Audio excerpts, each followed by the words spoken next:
Welcome to the At Leisure Podcast. This is a show about sports, video games, movies, and just basically the things we do with our leisure time. It's nice to be back, and if you were wondering where we've been, the title of this episode might give it away. This game has devoured my free time. That's in the best way possible. But today, I've pried my fire team of democracy away from the battlefield to discuss this surprising hit video game, Helldivers 2. So first off, we have a familiar voice in Jeff. Welcome back. Hello, glad to be here.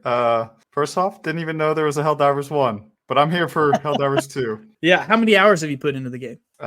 So far 50. I'm a little late to the game in this party here. Yeah, but 50 is that's nothing to slouch at. 50 hours is days of work. Yeah, exactly. Also, I knew of Helldivers 1, but I think us, like many other people, this is our first forte into Helldivers, so we'll get into it. But our second member is a guest, first time on the show, Christopher, my cousin and co-op game player. Welcome to the show, Christopher. Thanks for having me. I appreciate it. Glad to be here. And how many hours have you put into the game? I've put 340 hours into the game. That's insane, bro. Yeah. That's so much. So well, with such a great cause, I have to make sure to put in the appropriate amount of time. I think the Ministry of Super Earth would be quite happy with the amount of time you've put into this game. I put 110 hours in, and honestly, this is the most I've played a video game in a long time. But, obviously, as y'all can tell, we are playing this consistently, weekly, daily, sometimes even. And we're not the only ones. This game peaked at around 750,000 concurrent players and has sold over 8 million copies in its first, I think, month is what it said. And just to compare, Spider-Man 2 has sold 5 million in that same time frame and was considered a wild success. So think about that. Spider-Man 2, that is a huge brand name. Marvel, everyone knows about it. And Helldivers 2 outsold that thing. It's crazy. It's crazy. But yeah, let's just dive into it then. To be fair, Spider-Man 2 is locked to the PlayStation currently. That is true, I guess. That is true. But you don't have to, caveats. 8 million is still an incredible feat for this game, especially because their first game, they peaked at 7,000 players concurrently. So the increase there is beyond my math capabilities of how much more people are playing this game. Let's just jump into it. How would y'all describe what Helldivers 2 is? I think Helldivers 2 is really impressive to me because, it's all about the computer fighting the players. And I think that's a cool spin on it because, usually whenever you play a game and you're playing against a CPU, it feels different. It feels like you're just working your way through a level. There's nothing new going to happen to you. You already know what's coming around your next turn. Helldivers 2, they've really changed that and made it where every time I drop in for a mission, I have no idea what I'm going to encounter. I could get pinned down, and I just love that feeling of the freshness constantly being brought to the game every single time I drop in. I agree, and I would say it's kind of like a breath of fresh air. It's the gaming world has gotten bogged down by battle royales, multiplayer PvPs. There hasn't been a good co-op PvE in a while, and that's what this is, and it's quite fun. For me, this is the most fun I've had PvE since Destiny, and this game has some leg ups on Destiny that we'll get into. But if you're just listening for the first time, you're like, what the heck is Helldivers 2? I'll just give you a kind of a general overview. It's a 4-player online third-person shooter game, and it's a parody of Earth called Super Earth, where patriotism and freedom rule, but there are these giant bugs and murderous robots doing all they can to stop the democracy from happening. And you play as an endless line of grunt soldiers who dive into various planets to exterminate the enemies. But in a more real sense, this is just a special game, like these guys talked about. Like, it does new and exciting things for the live service model of gaming, and it's just absolutely a blast to play. The loop is really, you just take on missions in an ongoing galactic war across various planets that are being attacked by either automatons or terminids, which is the robots or the bugs. And it's very much a military satire game. We're talking democracy and freedom and all this stuff, but it's pretty clear you're the bad guys. Like, they farm the bugs for their resources, like oil, and it's just like, they use the grunts endlessly and they're die worthless lives. But it's so funny. It's just like, it leans into it so hard. everyone and their mom has compared this to Starship Troopers, which honestly I'd never watched before, but I've watched it since, and it is very much that. That's a traitor speaking. We are absolutely the good guys here, and Super Earth is all that matters. Exactly. Absolutely. Exactly. And I love how much the game and the community leans into like just going all in on patriotism. It's amazing. But if time to talk about the game there, let's talk about the gameplay. What are y'all's favorite parts of Helldivers 2? Honestly, I think the stratagems have got to be my favorite thing. I don't know why, but there's just a great feeling about just blowing stuff up in just like the biggest fashion possible.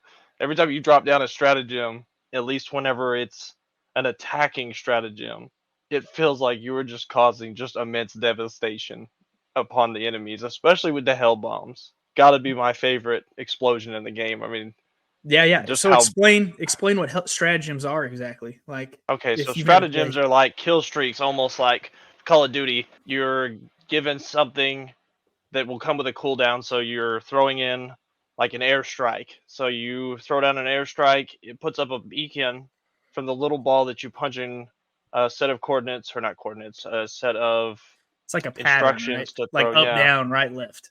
right. You throw it in, shows a beam of light, and then from way up in space, you get to see your ship shoot down this weapon of destruction upon the Earth, causing a massive explosion or an array of bullets over a certain amount of area. I mean, you can even get as big up to a 380 or 380 which is basically just a ton of orbital strikes in a large area upon the map.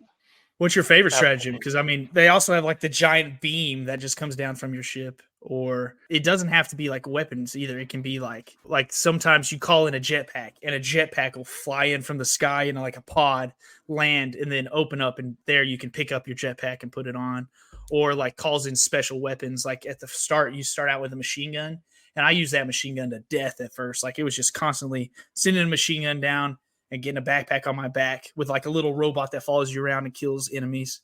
So it's like not just bombs, even though the bombs are great. It also has like other helpful things. So it's just really cool too, because you can see it from your ship. Like you see your ship in the sky shoot whatever it is down. It's pretty cool. My favorite stratagem is the cluster bomb, but my teammates don't like that one very much for some reason. That's one of my favorite parts of the gameplay is the friendly fire is hilarious. And it's like a perfect balance of friendly fire. Like friendly fire in games can be so annoying to the fact that most games turn it off. But in this game, it matters, but it doesn't matter too much. It's like the perfect balance there. Yeah, it's more of an inconvenience than like it makes it unplayable. Exactly. Yeah. It's annoying when your friend kills you, but it's not like mission ending. Which is perfect too, because I love how you could die, but if the mission is complete, they still give you 5 stars, and they're like, "Hey, Super Earth still wins, even though all your soldiers are dead." The friendly fire is just enough there to irritate your friends, but also put a smile on their face at the same time. Mm-hmm. What about you, Jeff? What's your favorite part other than the stratagems? Since we've kind of covered them. Man, what to say about what my favorite part is? I think we'll talk about this maybe a little more later, but the cinematics are just so beautiful. Like maybe some of the best in a game ever. So that's one of my favorite things. Cinematics. What do you mean by cinematics? So when you're just playing the game, the scenery is beautiful. The way the explosions happen is beautiful. And they blow up parts of the world, right? So when they hit, they like explode and leave craters that weren't there. Yeah, I mean, it's very, it's all woven together very well. But another thing I love is the memes that have come out of it and like everything that's on like the Reddit subreddit and stuff. And maybe the funniest thing is when you're in your ship and your cape is just blowing like crazy for no reason. I think for me, the stratagems might be my favorite part. And I love the friendly fire. We've talked about that. I like how the friendly fire also makes you communicate as a team. Like you have to strategize together. And like you can call down a drop for your teammate, So like if one of you is running a backpack and someone else is running all just bomb stratagems, you can give them your backpack when you throw your second one in, or even if you want to give them to them your first time, which is pretty fun. So there's a lot of like teamwork involved there. I think, man, these weapons, the weapons they give you, there's not a ton of variety to start with, but there's like with the stratagems when you call in your secondary guns and stuff, there is a lot of variety. Like the quasar cannon that they recently added is awesome, where you like charge up and then fire one blast of like laser energy. Or there, right now we're trying to unlock the anti-air cannon, which is crazy. And the anti-material rifle is really good, and there are also guns where you have to hold a backpack full of ammo, and then your teammate can come up and reload your gun for you to make it faster. We haven't used that a ton because we're all kind of selfish players, but Very much so. Mhm. I was thinking the same thing. but it's fun to do. Man, the way that, so in the first Helldivers, I've seen that it's a top-down version, but in the second Helldivers, man, it is a third-person game, and the shooting feels so good. It feels so good. The haptic triggers on the PlayStation feel awesome. Mhm. Y'all are playing PC, so you don't get that. But I like play controller though, so I do. oh, okay. Do you use a PlayStation 5 controller? Because that trigger feels different for every single gun with the PlayStation 5. It is awesome. And they've also done this thing that I haven't seen in a lot of games where your crosshair has like a sway to it. So it depends on your weapon, the sway, and like if your guy's arm is injured, he'll be super inaccurate because he can't hold the gun as well. But it's like you move the gun and then there's a sway to it where you have to like line the crosshair up with a circle, and it's really satisfying. It's really fun. So just the weapon variation and the way that you fire, and also hitting enemies. Sorry, I'm talking a lot, but hitting the enemies is awesome because it's like you tear off armor, and every enemy has like a different way to kill it. You shoot it and armor starts falling off. It's like metal is peeling off the body, exposing body parts that are like more weak than others. Like you always see the damage happening. It's not just numbers, which is something that I think is a problem with a lot of video games, is you shoot them and it just feels like a bullet sponge with a bunch of numbers. But this one, man, it feels visceral, especially the bugs. They're like spewing guts on you, and like their armor's falling off too. It's so satisfying. I love it. Feel like what you're getting at is the level of immersion that the developers have gotten into this game that really just make, I mean, even like whenever Super Earth is talking to us, like when they send us like a message saying what our new major order is, or a sub major or sub order that you got to do, they really just, it grabs you and pulls you into the game and makes you feel like you are legitimately a Helldiver, like you are one of Super Earth's Helldivers going out and fighting this war. I mean, even on yourself, like I know you talked about the enemies, but on yourself, you could lose arms. Yeah. You can get your body just completely blown to pieces, where all you are is a floating torso with a cape attached to it, floating in the wind as as all your other body parts are gone. I've even had Beautiful. one. I feel like I've had one of my legs blown off. I could be mistaken on that, but I mean it is just so immersive. And it gives you that real life feel to it, which it personally keeps me coming back, makes me feel more involved, and like I really just want to push when I'm playing it. Yeah, there's a couple of games that we played last week where my top half kept getting blown off and just flying through the air. And I don't know, it cracks me up, but it's also like, whoa, that might actually be what would happen if I was a Helldiver. Another one of the great things they do is the kind of the mission variation that they do. And the way that kind of works, as you level up in the game, you can unlock harder difficulties to play at. Mm-hmm. And then they have different mission types depending on the difficulty you're playing at.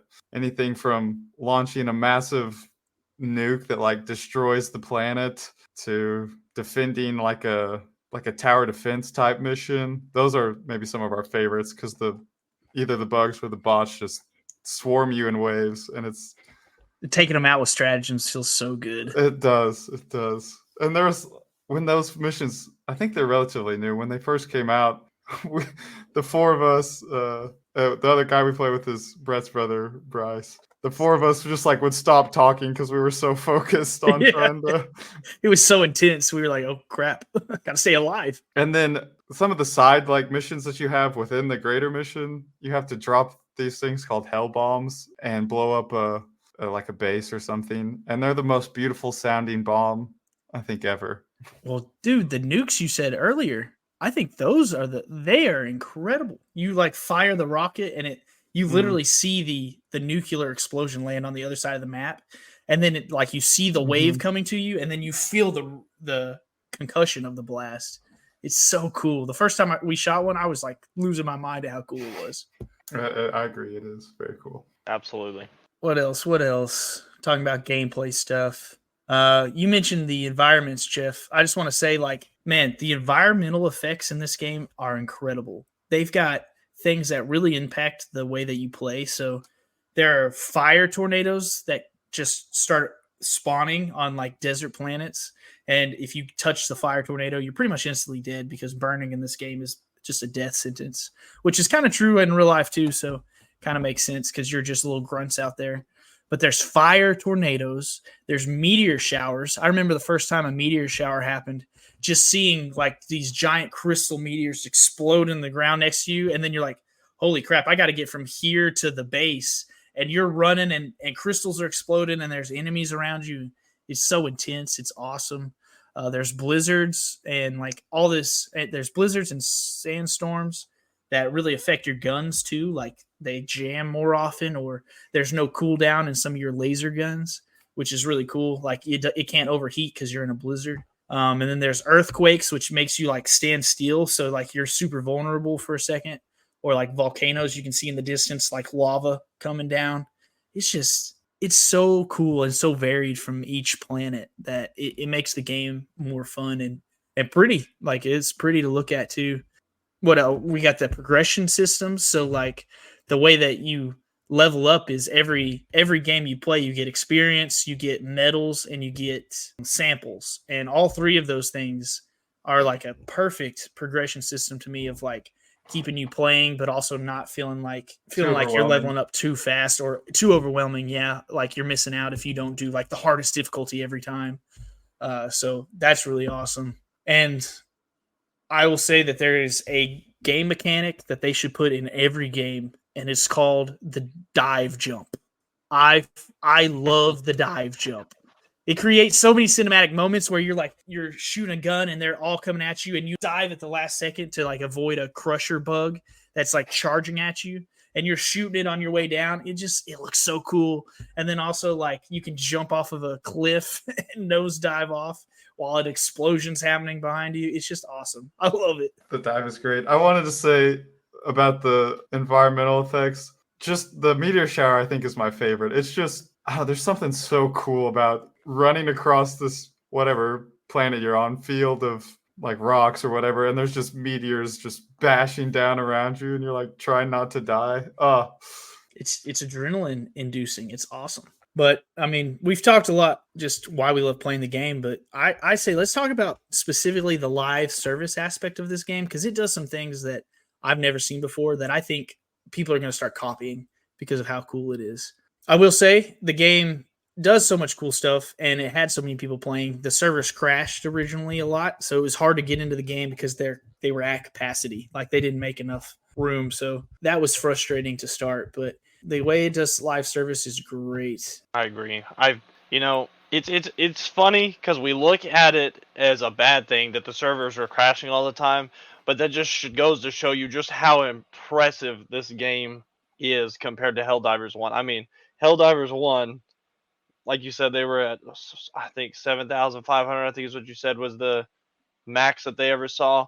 And then, I mean, just exploded on Helldivers 2. I mean, we're hitting max capacity day one of the game. I mean, as soon as it came out, I remember I got to play 3 missions, and then boom, servers were at capacity. That's insane. I've never bought a game and then immediately I can't play it because the success is just so big.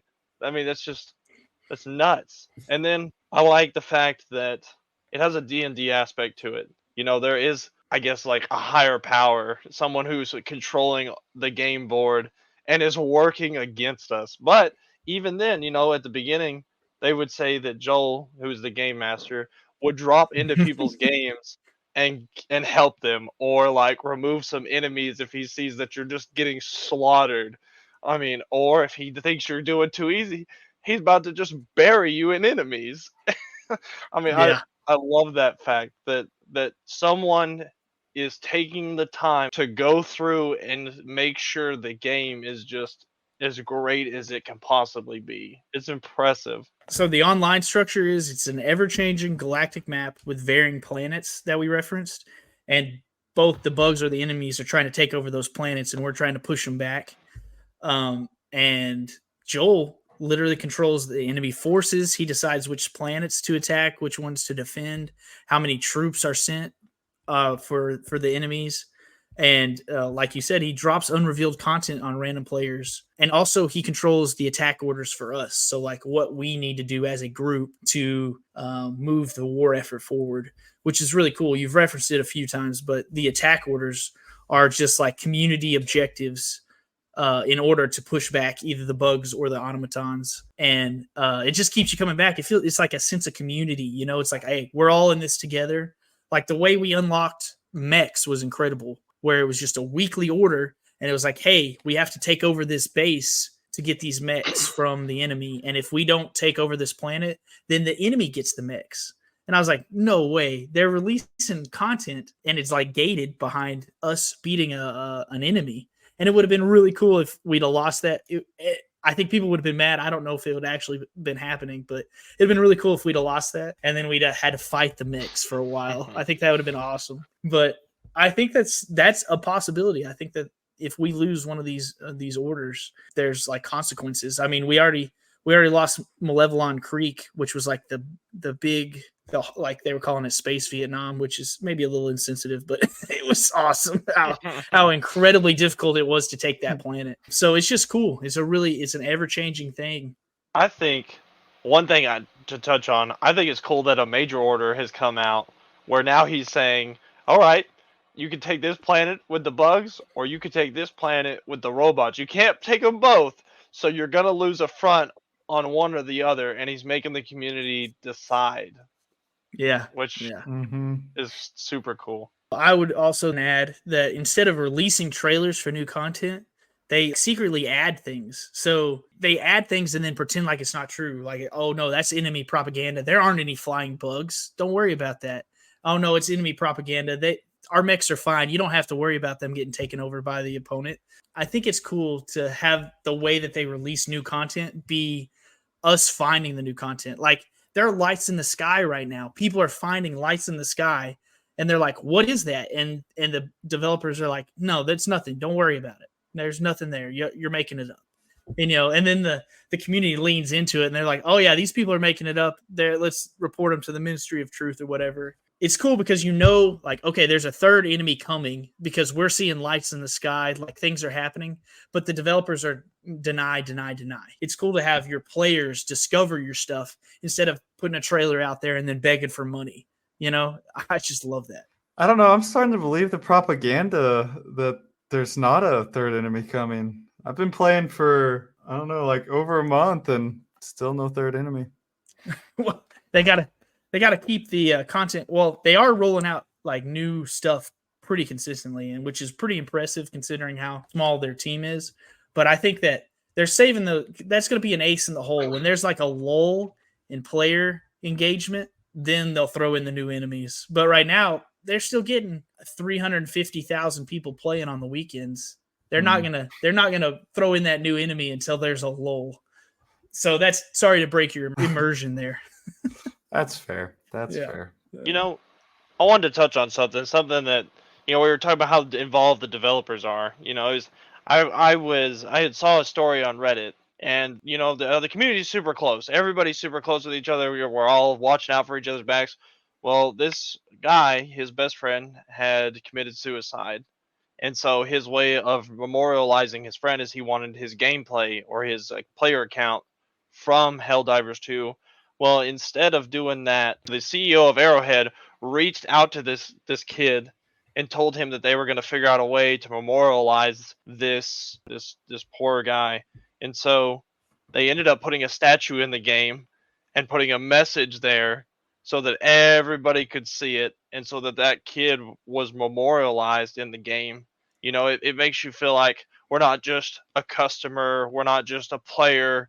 They actually care about the community. That's impressive. I've never heard of a CEO reaching out to a random player and going that far for someone, you know, I mean, they don't have to. We see it all the time. You know, they take our money and we're just a customer. But Arrowhead goes above and beyond to make you feel like family almost. There's a ton of interaction between the CEO and the players. And yeah, finding that statue in the game was really cool the first time because it was like super foggy environment. And then the four of us walk up to the statue and Christopher's like, this is the statue they were talking about. Like, this is the guy. It reminds me like a little bit of like the early days of Epic and Fortnite when, you know, the company actually listened to the community. But now that's long gone. And it's good to have it back. And thank you, Arrowhead. Thank you. Keep it up. And you're talking about caring for your consumers. This game is $40, which is really cheap compared to a lot of games. And the microtransactions are actually micro. You can find the super credits in the game, which are the things that you use to buy the stuff in game. So it's pretty fair. If you do buy something, it's normally like $2 or $5. It's not like some of these skins and like Overwatch and stuff are getting to be like $50. You know, it's more than the game. It's just crazy. And that's a big selling point. That's how Bret got me to play. I was just like, oh, it's only $40? Oh, yeah, I'll go do that right now. But like for some reason, if it was been 60, I'd have been like, I don't know. Most of the time they're 70 now too. Like 70 is the price. Oh yeah, true. I think we're just too used to getting ripped off. I mean, look at Skull and Crossbones came out almost right after Helldivers 2 did. We have a $70 game. And it was horrible. The playing community hated that game. Or even Star Wars Now. I mean, they've locked a mission behind an already $70 game. And if you want the mission, you have to pay $110. Yes, this is getting ridiculous. They're just running away with it. They're robbing the bank for every dollar they can get. And you know, it's ridiculous. Or they're saying, hey, well, you subscribe to my monthly fee and then you get to play the game. Well, I don't want to do that. You know, I just want to buy the game and it be an actually good game that you've put time into instead of just a buggy mess. Yeah, I think a lot of people are comparing this to Suicide Squad because they're both live service third-person shooters. And it's crazy to think about Suicide Squad, another IP, and their largest concurrent base was like 35,000, I think, at a time. Maybe not even that much. And then here's Helldivers just dwarfing those numbers. And the microtransactions for that game are way more egregious than this. So I hope this game can help start a new model to kind of like rein back some of the, you know, kind of gross business practices of some of these other live service games. But we'll see how long they can stick with it because we know like the more people are playing and then the more people they start losing. And if the game stops making as much money, I don't know if they can hang on to these $2, $5 super credit charges, you know? I mean, they did still kind of go with the battle pass type format, which apparently will never go away. But well, that's the cool thing is it's not timed. It's not timed. Yeah, that's what's great about it. That is nice. That is nice. I can handle a battle pass if you're telling me, hey, I don't have to unlock everything in this in a month to get my money's worth. Yeah, they did it. That's the improvement that really should be made across everywhere. Yeah, the board. Yeah, because it's like, okay, if I want that content, I can pay for it and then work through it and get all of my money's worth. But a lot of games now, if you don't finish it in a month, then like you threw those $10 away or $20 or whatever it is. Yeah. Who has time to play that much as a working adult? Yeah, for real. Oh, well, Christopher, you put 339 hours. I mean, I guess that's fair. I guess that's fair. Okay, some of that was unemployed, so you know I got a lot more time in than most. So it makes a difference whenever you can sleep, eat, and breathe. Helldivers too. Yeah. I think another part of this live service model that's great is like for Destiny, I always felt like I was falling behind in the game. I would have to play constantly to be as good as the other people in the game. And then also like I would miss out on content because like they would drop something and I wouldn't be there for it because I'm like you said, an adult who has a job. And then I would miss out on that or I would not be able to keep up with the community. But in this one, I don't feel the pressure of logging in every single day, but I'm still invested in what's happening because it's a community driven experience, of like, hey, this is our major order. Let's see if we can get through to it, get it done. And then once we get it done, when I log on, I still get those medals for it. And I also get to like move on and help fight the next thing. And I don't feel like I've fallen behind skill wise. I think the only negative there is you can't replay old content. When we had, like I referenced the war for Mevalon Creek, I fought in that, but if you weren't there, then you missed out on that whole saga that happened, Well, and that will never come back. They had that major order, I don't know, a couple weeks ago that was like a kill or exterminate like 2 billion bugs. The community did it in 16 hours. Like, I didn't even get to play in that. I know, I didn't get to do that either. Nope. Yeah. Same. But also at the same time, I was like, heck yeah, that's awesome. It's so cool. It's so cool. And the other thing that we ended up beating the automatons for a while. So for a while, we couldn't fight the robots because we had pushed them back so far. And that was cool too. Like, you log on to the game and you literally could not play the robot missions because we had liberated all those planets. And then obviously the next day they pushed from another area, and they're like, there's more of them than there ever has been. But it was really cool for that bit. It was like, all right, there's peace on that side. Yeah.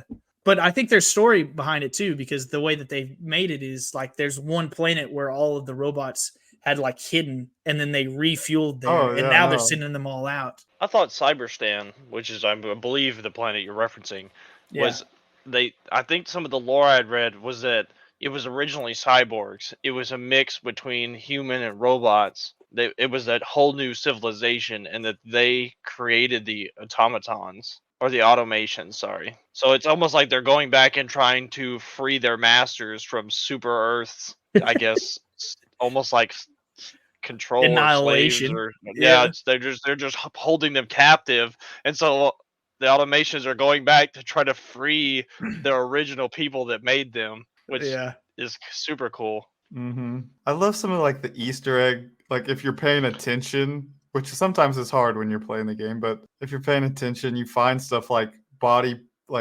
parts and like machine parts together, like hinting towards the automatons are actually maybe part human, like made from humans or something. I mean, it's just kind of some of the lore stuff that they give you Easter eggs for is really cool, and the attention to detail, like we talked about earlier, just really helps with the immersion. Oh, dude, the attention to detail in this game is crazy. Like the mission UI that we've talked about is literally a hologram on your ship. We normally get on Christopher's ship and he's controlling it, and everyone can see him control this giant hologram to see like what planets are on. Like, they'll pull up a giant planet and then shrink down to the galaxy, and then you can like navigate the galaxy. And so it's just really, it looks awesome. And then when you select a planet, your ship will jump to that planet. You see it like jump, and then you can see it fly on the planet to the location you selected there. And sometimes it's in like the dark side of the planet, like you'll see the sunlight actually pass over, and it's just so cool. It's awesome. They didn't have to do that. They didn't have to do that. They literally could have just had a blank screen, and then you pop up on the new planet, and a blank screen, and then you pop up where you are. But instead, you're seeing your ship fly over. And while you're sitting in the atmosphere of the planet, you see all the other ships of all the other Helldivers there that are fighting, and you can watch them deploy. You can watch them shoot their stratagems. You can see when they lose, their ship blows up. It's so cool. And they didn't have to do that. No, they didn't. But they did. Immersion is crazy in this game. I mean, we kind of already talked about it, but just, again, the cinematics, the beautiful art design of the planets. Like, I took this screenshot that I showed Bret the other day, and it was like one of the planets, and there's this big like Jupiter looking planet in the background, and it's got a massive black hole like kind of eclipsing it. It's just, it looks so cool. It's the art design is incredible. Like, they just every atmosphere, every skybox looks incredible on every planet. Yeah, it does. It really does. I think it's kind of funny that they give the enemies almost like a personality too. There have been times I have watched the automations run from me, almost in terror, or you'll see them. They'll be walking by in their squad or their, I guess, troop that they're with, and they'll just stop and they'll turn and look at you, and they'll just stand there for a minute. Sometimes they won't even move. They won't fire a single shot. they just look at you. So it gives it that personality to it, which cracks me up. It's super funny. Yeah, and your characters have personality too. Like your guys that fly in, they're all voice acted. So like they dive in and they're coming out and they're all super optimistic. They're like, what are some of their For lines? Super Earth. How'd you like the taste of freedom? Freedom never slave. Ah! Fire in the hole. Feels good. Say hello to democracy. No pain, no freedom. Injury. What injury? Out of ammo! I need stems! For Super Earth! My life for Super Earth! Say hello to democracy! Freedom forever! Freedom never sleeps! Yeah. And then while the battle's happening, they're like freaking out. They're like, oh, my leg. Or, reinforcing, and their voice is cracking. Or, like you can just tell like they're under fire and terrified. It's hilarious. Or, sometimes when you're like, you've got your machine gun and you're mowing down bugs, they're like, for democracy, Or they're like, have some liberty. Yeah. Or they say, take it, take that. Yeah. My body for Super Earth. Every time they stab themselves with the stems. Yeah. Or you get some samples. Democracy fills my sample container. Yeah, it's so good. The voice quips, they're so hilariously like ironic, I guess. They're awesome. And you're right, Christopher, the game gets harder too when you like bump up the difficulty, but also like the robots and the bugs, they'll have different like strategies. Like some will flank you, some charge at you, some will like there's like these stalkers that hide from you and then they jump out, like they swarm at different times, or like if you fire at one, it has like a cloaking device, so it'll back up, cloak itself so you can't see it anymore, and then re-emerge to attack against at another angle. The AI for the enemies is really pretty smart, and it's cool. Oh, that makes me think of too that like depending on what enemy you're fighting, your loadout and like the stuff you're going to use is going to be different, which is really cool because it changes up the game a lot. So you're not just like, I don't know, using the same 2 or 3 stratagems and the same like gun for every enemy. There are some like universally good ones, of course, but like if you're going against the bugs, there's this. I think all of our favorite weapon in the game is the quasar cannon. And when you're going against, not the bugs, sorry, when you're going against the automatons, there's these drop ships that they have, and it's the funnest thing to shoot down with the quasar. Brett, I think you've described it as like your crack cocaine or whatever. Yeah. It is. I'm so addicted to shooting those ships down. It's awesome. Hey, but those stratagems make a difference. I will straight up quit a game if I, for some reason, did not put the right stratagem in for the right enemy. So like if I'm putting a mech in and we're dropping on the bots, no, that's it. We're going straight back because that mech is just useless against the robots. You think I'm in this big armored thing, and no, the robots will just mow you down. You take the bugs all day long, but it's such a big difference between fighting the two. And like the quasar cannon is good against the robots, but if you take it against the bugs, there's a lot less uses for it. Waste of a slot really against the bugs.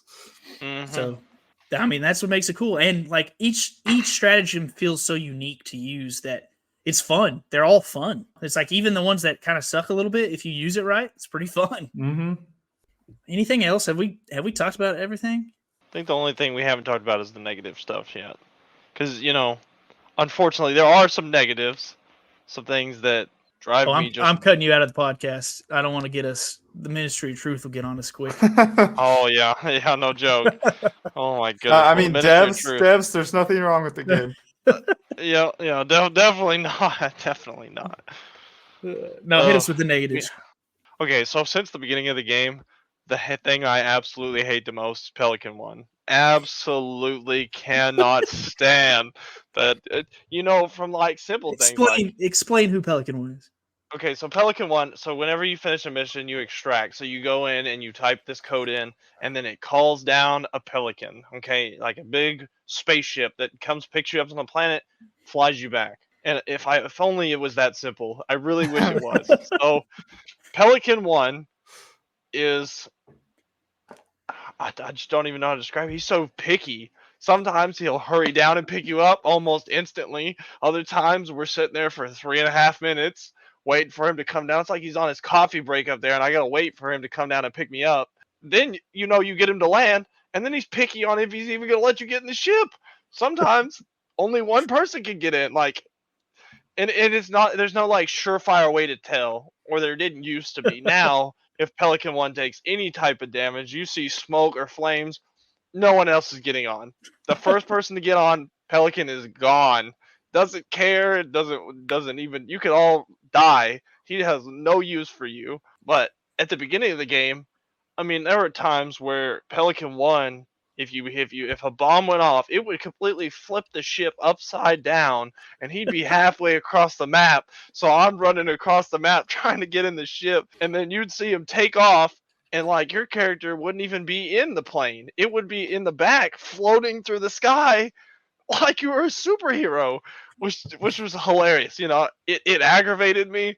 But every time, I just couldn't help but laugh because it was just hilarious how like game breaking that part was, and it was just so funny. It added some good moments too, though. Like Yeah. not really being able to does. get onto Pelican One and like jumping underneath Pelican One, trying to maneuver a way to get onto Pelican One while there are bugs just like climbing on top of you, and you're like spraying. Yep. You're like, I need to get off this planet.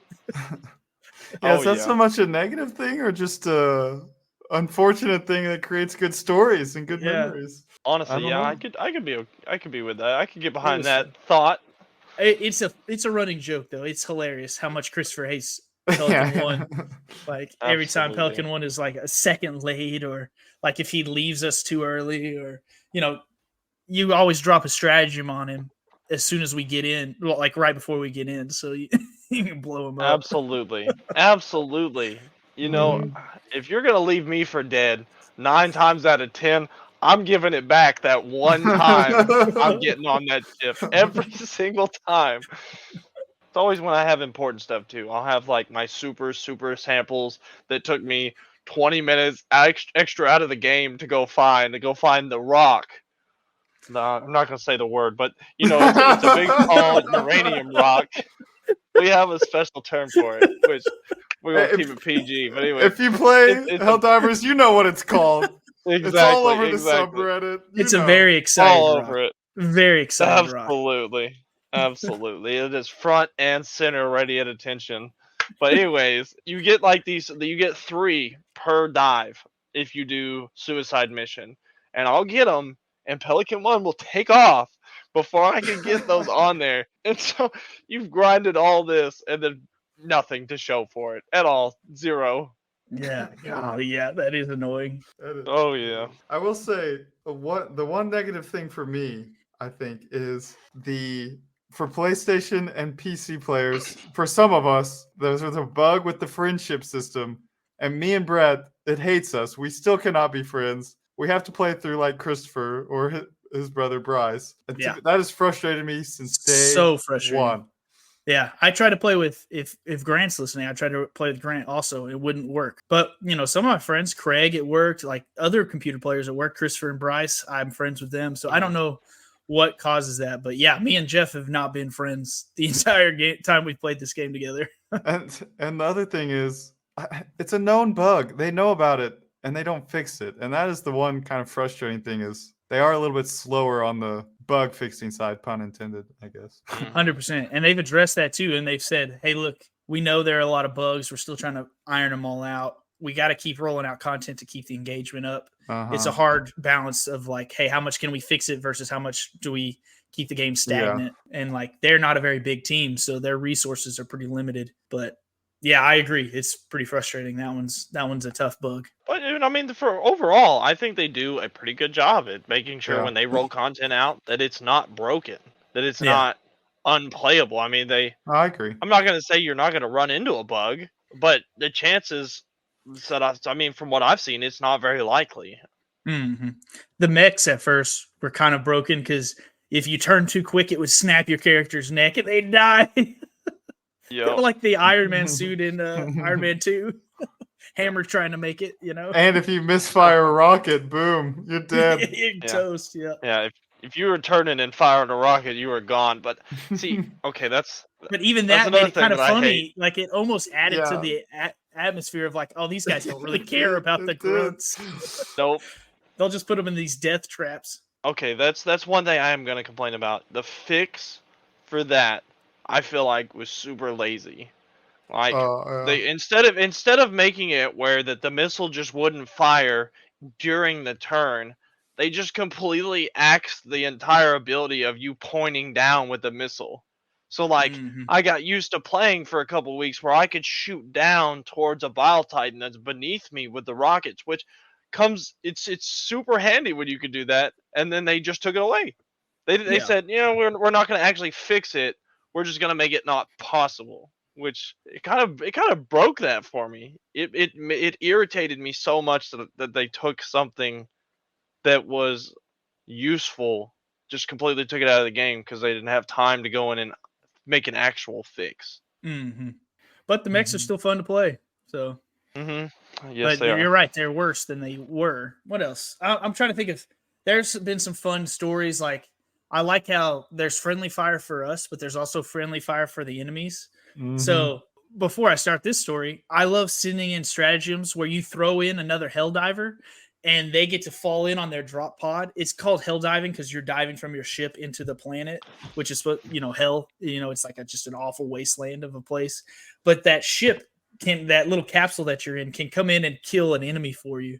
So like you throw your partners into like the biggest fray of aliens. They come in, they kill 3 of them, they come out of their pod, and then all the other aliens just swarm them and kill them. Yep. But it's hilarious every time. But it's also helpful, And they have a little message at the beginning of the game sometimes that's like, remember, reinforcements are not stratagems.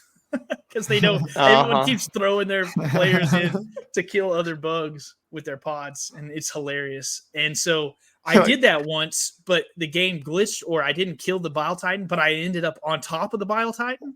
So I was riding this giant bug, the biggest bug in the game, and I'm riding on top of him, shooting his buddies around, and then another Bile Titan pops up next to him, and that Bile Titan sprays the one I'm on, and it kills that Bile Titan. And so I'm falling off of the 2 Bile Titans that are now fighting each other because I was on top of the one, and it was awesome. It was so cool.